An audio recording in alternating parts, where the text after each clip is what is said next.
राधे राधे, हरे कृष्णा, जय गौ माता, जय गोपाल।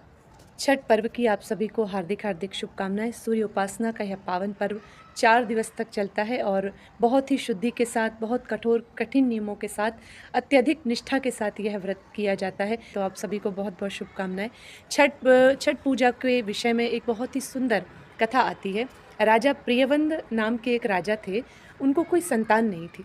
तो उन्होंने कश्यप ऋषि से जाकर के प्रार्थना की कि हम काफ़ी दुखी हैं, हमें संतति नहीं है, आप हमें कुछ उपाय बताएं, कृपा करें।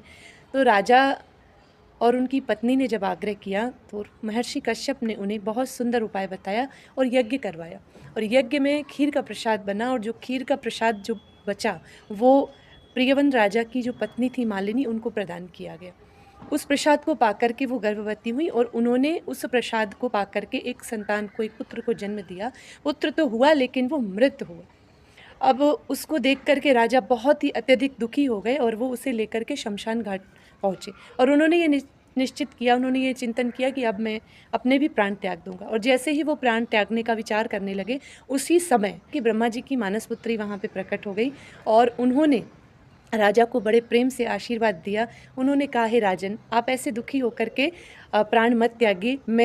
मैं सृष्टि के मूल प्रवृत्ति के छठे अंश होने के कारण षष्ठी हूँ, यानी छठ हूँ। आप मेरी उपासना करें और प्रेम से आप आराधना करें, सूर्य भगवान की उपासना करें, आपकी कामना अवश्य पूर्ण होगी और आप सबको प्रेरित भी करें। तो राजा प्रियवंत ने इस दिव्य बात को आत्मसात किया, माना और उन्होंने छठ का व्रत किया, उनकी धर्मपत्नी ने किया और बड़े ही भाव से करने के कारण उन्हें बहुत ही सुंदर पुत्र की प्राप्ति हुई।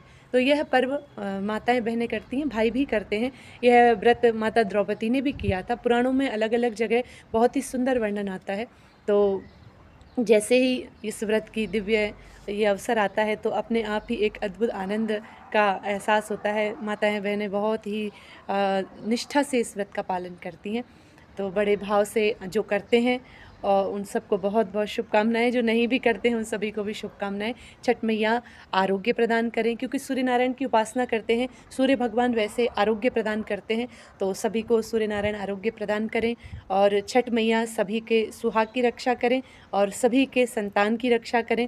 तो सबको छठ पर्व की बहुत सारी शुभकामनाएं। राधे राधे, हरे कृष्णा, जय गौ माता, जय गोपाल।